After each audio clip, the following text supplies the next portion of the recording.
বন্ধুগণ এবং উপস্থিত যে বৈষম্যবিরোধী ছাত্র আন্দোলনের সহযোদ্ধা, জাতীয় নাগরিক কমিটির সহযোদ্ধা বৃন্দ, আপনারা জেনে থাকবেন বৈষম্যবিরোধী ছাত্র আন্দোলনের ডাকে গত 31শে ডিসেম্বর জুলাই অভ্যুত্থানের ঘোষণাপত্র পাঠের সিদ্ধান্ত নেওয়া হয়েছিল। তারই আগের রাতে 30 তারিখ ডিসেম্বর সেই দিন সরকারের তরফ থেকে সকল রাজনৈতিক পক্ষ এবং দলের সাথে ঐক্যমতের ভিত্তিতে প্রক্লেমেশনের ঘোষণা করার সিদ্ধান্ত নেয় সরকার। আজ এবং 31শে ডিসেম্বর বৈষম্যবিরোধী ছাত্র আন্দোলনের পক্ষ থেকে 15 জানুয়ারির মধ্যে এই কর্মযজ্ঞ শেষ করার সময়সীমা বেঁধে দেওয়া হয়। আজ 15 জানুয়ারি সেই সময়সীমা অতিক্রান্ত হয়ে গেছে।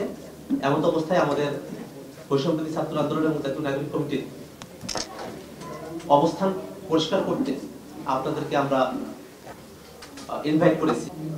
আপনারা ইতিমধ্যেই অবগত আছেন যে বৈষম্যবিরোধী ছাত্র আন্দোলনের পক্ষ থেকে আমরা জুলাই প্রক্লেমেশন জারির আহ্বান জানিয়ে এসেছিলাম। জাতীয় নাগরিক কমিটি আমাদের এই দাবির সঙ্গে সংহতি জানিয়েছে। প্রক্লেমেশন ইস্যুতে আমরা যৌথভাবে কাজ করেছি। 2024 সালের অভ্যুত্থানের আনুষ্ঠানিক স্বীকৃতি ও দলিল সংরক্ষণের স্বার্থে গত বছরের 31শে ডিসেম্বর আমরা জুলাই ছাত্র জনতার গণ অভ্যুত্থানের প্রক্লেমেশন জারি করার ঘোষণা দিয়েছিলাম। কারণ এছাড়া এই অভ্যুত্থানের রাজনৈতিক, আইনি ও আন্তর্জাতিক ভিত্তি এবং সমর্থন আদায় করা কঠিন হবে বলে আমরা মনে করেছি। এমনকি বিদ্যমান সংবিধানের বিরুদ্ধে সংগঠিত এই গণ অভ্যুত্থানের আইনি ভিত্তি প্রদান আমাদের বিবেচনায় ছিল। পরবর্তীতে 30শে ডিসেম্বর অন্তর্বর্তীকালীন সরকার জানায় যে সকল রাজনৈতিক দল ও পক্ষকে সঙ্গে নিয়ে তারা জুলাই অভ্যুত্থানের প্রক্লেমেশন জারি করবেন। আমরা প্রাথমিকভাবে সরকারের সিদ্ধান্তকে স্বাগত জানিয়ে গত 31শে ডিসেম্বর কেন্দ্রীয় শহীদ মিনারে মার্চ ফর ইউনিটি সমাবেশ করি। উক্ত সমাবেশ থেকে 15 জানুয়ারির মধ্যে প্রক্লেমেশন জারির আলটিমেটাম দেওয়া হয়। প্রিয় সাংবাদিক বন্ধুগণ, আপনারা জানেন গত 15 দিনে প্রক্লেমেশন ইস্যুতে সরকারের তেমন কোনো দৃশ্যমান পদক্ষেপ নেই। সরকার বৈষম্যবিরোধী ছাত্র আন্দোলন সহ রাজনৈতিক দলগুলোর সঙ্গে সংলাপও শুরু করেনি। আমরা সরকারের এই অনীহা ও ধীরগতির তীব্র নিন্দা জানাচ্ছি। সরকারকে মনে রাখতে হবে, খোদ তার নিজের বৈধতার স্বীকৃতির জন্যই অবিলম্বে জুলাই প্রক্লেমেশন জারি করা দরকার। বিদ্যমান সংবিধানের 106 অনুচ্ছেদের মতো আইনি বাধ্যবাধকতাহীন অনুচ্ছেদ এই সরকারের পূর্ণাঙ্গ বৈধতা ভিত্তিমূল হতে পারে না। বৈষম্যবিরোধী ছাত্র আন্দোলনের আলটিমেটাম শেষ হওয়ার একদিন আগে গতকাল সরকারের তরফ থেকে জানানো হয়েছে যে আগামীকাল সরকার সকল রাজনৈতিক পক্ষের সঙ্গে বসবে। কিন্তু গত 15 দিন কোনো দৃশ্যমান উদ্যোগ কেন দেখা গেল না, এ প্রশ্নে সরকার কোনো সদুত্তর দিতে পারেনি। সরকারের মন্থর গতি এবং নির্জীব মনোভাবের আমরা তীব্র প্রতিবাদ জানাচ্ছি। বন্ধুগণ, জুলাই প্রক্লেমেশন জারি সে বৈষম্যবিরোধী ছাত্র আন্দোলনের কোনো সাংগঠনিক বিষয় নয়। এর সঙ্গে আমাদের পুরো জনগোষ্ঠীর বর্তমান ও ভবিষ্যৎ নিরাপত্তা ও অস্তিত্ব নির্ভরশীল। বৈষম্যবিরোধী ছাত্র আন্দোলন ও জাতীয় নাগরিক কমিটি প্রক্লেমেশন জারির দাবি জানিয়ে দেশ ও জনগোষ্ঠীর প্রতি তাদের কমিটমেন্ট রক্ষা করেছে। আমরা সরকারকে স্পষ্ট ভাষায় জানিয়ে দিতে চাই, বৈষম্যবিরোধী ছাত্র আন্দোলন, জাতীয় নাগরিক কমিটি সহ গণ অভ্যুত্থানের সকল অংশীজনদের সঙ্গে আলোচনা করে অবিলম্বে প্রক্লেমেশন জারির তারিখ ঘোষণা করুন। জুলাই অভ্যুত্থানের প্রেক্ষাপট ও অভিমুখ নির্ধারণ করে এমন বক্তব্য প্রক্লেমেশনে রাখতে হবে।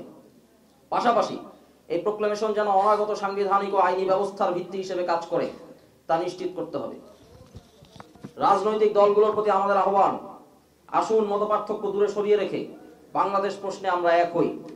বিদ্যমান ভূরাজনৈতিক বাস্তবতায় রাজনৈতিক জনগোষ্ঠী হিসেবে টিকে থাকা এবং বিকশিত হতে গেলে জুলাই ছাত্র জনতার অভ্যুত্থানের প্রক্লেমেশন জারির প্রশ্নে ঐক্যের প্রয়োজন। এর মাধ্যমে মহান মুক্তিযুদ্ধ, উপনিবেশ বিরোধী সংগ্রাম, পাকিস্তান আন্দোলন, 90-এর সামরিক স্বৈরাচার বিরোধী আন্দোলন সহ এই জনগোষ্ঠীর সকল বিরোচিত সংগ্রামের ইতিহাসকে ধারণ করে পূর্বতন ঐতিহাসিক মুহূর্তগুলোর পরবর্তী বন্দোবস্তের সীমাবদ্ধতা ও ব্যর্থতাকে পেরিয়ে 24-এর অভ্যুত্থান পরবর্তী বন্দোবস্ত সফল করতে হবে। বন্ধুগণ, গণ অভ্যুত্থানের বাস্তবতা ও ঐতিহাসিক দাবির মুখে সরকার প্রক্লেমেশন জারির ব্যাপারে সম্মত হয়েছে। আগামীকাল বৈষম্যবিরোধী ছাত্র আন্দোলন ও জাতীয় নাগরিক কমিটির একটি প্রতিনিধি দল মাননীয় প্রধান উপদেষ্টার আহ্বানে সাক্ষাৎ করতে যাবেন। সেখানে দেশের অন্যান্য রাজনৈতিক দলের সঙ্গে আলোচনা হবে। আলোচনা শেষে অবিলম্বে প্রক্লেমেশন ঘোষণা করার তারিখ ঘোষণা করতে হবে। কোন প্রকারের কালক্ষেপণ ও গড়িমসি ছাত্র জনতা বরদাস্ত করবে না। কালক্ষেপণ হলে আমরা দ্রুতই সারা দেশের সর্বস্তরের ছাত্র জনতাকে সঙ্গে নিয়ে দুর্বার আন্দোলন গড়ে তুলব। সবাইকে ধন্যবাদ। বার্তা প্রেরক বৈষম্য বিরোধী ছাত্র আন্দোলন ও জাতীয় নাগরিক কমিটি। সেটা আগামীকালকে সকল দল আসবে, একসাথে বসবে, ওনাদের মধ্যে ডিসকাশন হবে। প্রোক্লেমেশনের বিষয়ে সবাই ঐক্যমত পোষণ করেছে, যেটা ঘোষণা করা প্রয়োজন। তবে সেটার টপিক বা শব্দচয়ন সেটা নিয়ে আমরা কালকে বিস্তর আলোচনা করব। তো ওই আলোচনার পরে আমরা আসলে সিদ্ধান্তে পৌঁছবো যে কবে বা কিভাবে এটা হলো জাতির সামনে উপস্থাপন করা হবে। সংবিধান সংস্কারের বিষয়ে অন্যান্য রাজনৈতিক দলগুলো থেকে আপনাদের সাথে যদি ঐক্য না মিলে সেক্ষেত্রে কি করবেন আপনারা? আমাদের একটা ঐক্যের জায়গায় আমরা প্রতিষ্ঠিত হয়েছি যে বাংলাদেশের সকলের এই গণ অভ্যুত্থানের শহীদ আহতদের স্বীকৃতির জন্য আমাদের একটি দালিলিক প্রমাণ প্রয়োজন। সেখানে হলো কালকে সকলের সাথে আমরা আলোচনা করব এবং আমরা বরাবরই ছাত্র জনতা যে গণ অভ্যুত্থানে অংশগ্রহণ করেছিল সে বিপ্লবের স্পিরিটকে আমরা ধারণ করি এবং সে অনুযায়ী আমরা আগাবো। তবে আমরা চাচ্ছি আমাদের ওপেন ডোর আছে, সেখানে সকল আলোচনার সুযোগ রেখেছি, সকল পক্ষই যাতে ঐক্যবদ্ধভাবে আমরা থাকতে পারি। আমরা যথেষ্ট ধৈর্য এবং সাহসিকতার পরিচয় দিয়ে যাচ্ছে। অন্যান্য দলকে আমরা এক্ষেত্রে আহ্বান জানাবো, ছাত্ররা যেভাবে অতীতে সাহসিকতার সাথে যুদ্ধ করেছে আগামীতেও যুদ্ধতেও আপনাদের সন্তানদের পাশে থাকবেন এবং বাংলাদেশের ভবিষ্যৎ যে প্রজন্ম রয়েছে সেই প্রজন্মের লড়াইয়ে আপনাদের অংশীদার করবেন। 15 দিন আপনারা যে সময় দিয়েছিলেন সেটা কি প্রকাশিত করার সময় নাকি আবার ডিসকাশনের সময় আপনারা দিয়েছিলেন? আমরা 15 দিনের জুলাই প্রোক্লেমেশনের যেটা আমরা উদ্যোগ নেওয়ার যে ডেডলাইন দিয়েছিলাম, সরকার গতকালকে ইতিমধ্যে উদ্যোগ নিয়েছে। আমরা সেই উদ্যোগ সরকার ধীরগতিতে নিয়েছে, আমরা এটা বিশ্বাস করি এবং প্রেস রিলিজে আমরা প্রকাশ করেছি। কিন্তু এটা এর আগেই সরকার ভিজিবল অনেকগুলো উদ্যোগ নিতে পারত, সেটা সরকারের একটা ব্যর্থতার পরিচয় হয়েছে। সরকার যেহেতু সবাইকে একসাথে একটা ঐক্যবদ্ধ টেবিলে বাংলাদেশের সুবর্ণ সুযোগে আনার সুযোগ করেছেন, সেজন্য আমরা সরকারকে ধন্যবাদ জানাচ্ছি। এটা ঐতিহাসিক আগামীকালকে একটি প্রোগ্রাম হতে যাচ্ছে এবং সরকারের এতে অনেক ব্যাগ পেতে হয়েছে। বিভিন্ন রাজনৈতিক দলের যে সহযোগিতার যে আচরণগুলো যদি আরো ভালো হতো তাহলে হয়তো এটা অনেক আগে হতে পারতো। সেই জায়গা থেকে আমাদের আজকের আহ্বান থাকবে রাজনৈতিক দলগুলোকে যথেষ্ট নিষ্ঠা, বাংলাদেশের প্রতি যে কমিটমেন্টের জায়গাটা থেকে আগামীকালকের মিটিংয়েও আপনারা পরিচয় দিবেন এবং বাংলাদেশের জনগণের সাথে থাকবেন।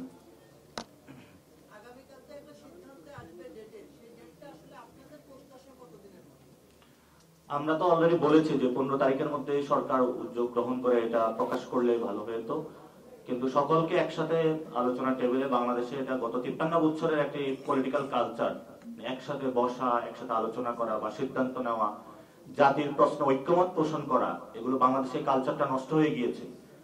আমরাও সেই কালচার কিভাবে ফিরিয়ে আনা যায়, বর্তমান ছাত্র জনতা সরকার সেই উদ্যোগটি নিয়েছে এবং তারা সেটাতে সফল হয়েছে এবং আগামীকালকে একটা ঐক্যমতের ভিত্তিতে একটি ডেট তারা পাবলিশ করবেন। আমরাও চাই এটা দ্রুত সময়ের মধ্যেই এটা করা হোক।